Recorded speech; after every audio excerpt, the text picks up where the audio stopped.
بسم اللہ الرحمن الرحیم۔ السلام علیکم دوستو، میں ہوں انجینئر عمران اور آپ دیکھ رہے ہیں انفارمیشن پورٹل۔ دوستو، کراچی شہر میں کلفٹن کا علاقہ عمرہ کا مسکن کہلاتا ہے۔ نہ صرف آج بلکہ تقسیم ہند سے پہلے بھی یہاں شہر کے امیر ترین افراد آباد تھے۔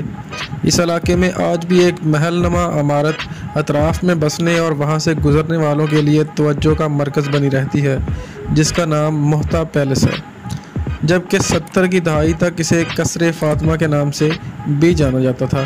ہندی و عربی طرز تعمیر کا یہ شاہکار نامور تاجر اور مخیر شخصیت شیورتن چندرا رتن محتا نے 1927 میں تعمیر کروایا تھا۔ جودھ پور سے منگوائے گئے زرد، عنابی اور گزری پتھروں کا اتنا حسین امتزاج پیدا کیا گیا ہے کہ اس کی تعمیر کو آج تقریباً 1 صدی ہونے کو ہے، لیکن اس کی شان و شوکت میں ذرا بھی کمی واقع نہیں ہوئی۔ تقسیم ہند کے بعد پاکستان کے حصے آنے والا محتا پیلس بانی پاکستان قائد اعظم محمد علی جناح کی ہمشیرہ محترمہ فاطمہ جناح کو رہائش کے لیے دے دیا گیا تھا۔ اسی وجہ سے اسے قصر فاطمہ بھی کہلایا۔ محترمہ فاطمہ جناح اپنے انتقال تک یہیں مقیم رہیں۔ ان کی رحلت کے بعد یہ عمارت محترمہ شیریں جناح کے حوالے کر دی گئی، جو اسے کالج کا درجہ دینا چاہتی تھیں، مگر ان کے انتقال کے بعد اس عمارت کو حکومت سندھ نے اپنی تحویل میں لے لیا۔ دوستو، شیورتن نے محتا پیلس کیوں بنوایا؟ یہ بھی ایک دلچسپ اور محبت بھری کہانی ہے، بالکل اسی طرح کی کہانی جس طرح شاہ جہاں نے اپنی محبوب ملکہ ممتاز کی یاد میں تاج محل تعمیر کروایا تھا۔ شاہ جہاں نے تو ممتاز کے مرنے کے بعد تاج محل تعمیر کروایا تھا، لیکن محتا نے یہ عمارت اپنی بیوی کو مرنے سے بچانے کے لیے بنوائی تھی۔ جی دوستو، ہندوستان کے معروف نقشہ ساز آغا احمد حسین نے جے پور سے آ کر اس عمارت کا ڈیزائن تیار کیا تھا۔ انہوں نے جے پور فن تعمیر کے زیر اصل اینگلو مغل انداز میں پیلے، گزری اور گلابی جودھ پوری پتھروں کے امتزاج سے یہ محل تعمیر کیا۔ اسے تعمیر کرنے کا مقصد کچھ اس طرح بتایا جاتا تھا کہ شیورتن محتا کی بیوی کو ایک مہلک بیماری میں مبتلا ہو گئی تھیں۔ ڈاکٹروں نے علاج تجویز کیا کہ اگر مریضہ کو مسلسل سمندر کی تازہ ہوا میں رکھا جائے تو وہ بالکل صحتیاب ہو سکتی ہیں۔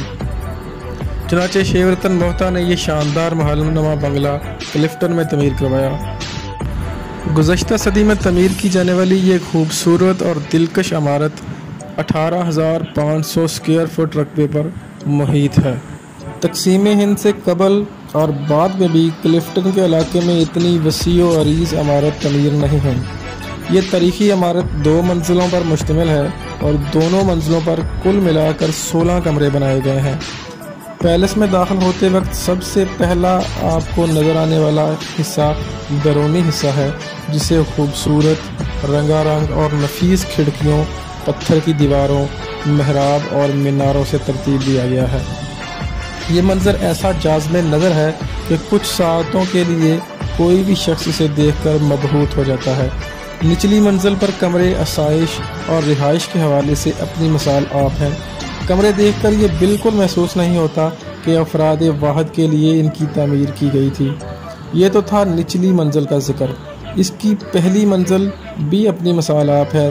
دور حاضر میں چونکہ اس عمارت کے ارد گرد کئی بلند و بالا عمارتیں تعمیر ہو چکی ہیں، تو اب یہاں سے سمندر کا نظارہ ممکن نہیں ہے، لیکن اس عمارت کی چھت پر جا کر مشاہدہ کیا جائے تو عین ممکن ہے کہ آپ کو سمندر کے نظارہ دیکھنے کو مل جائے۔ گو بلند و بالا رہائشی عمارتوں نے محتا پیلس کو 4 جانب سے گھیر لیا ہے، لیکن جس وقت یہ عمارت تعمیر ہوئی تھی اس وقت اس کے مکین نہ صرف گرمیوں میں سمندر کی ٹھنڈی ہواؤں کا لطف اٹھاتے تھے، بلکہ چھت پر بیٹھ کر سمندر کی سرکش لہروں کا نظارہ بھی کرتے تھے۔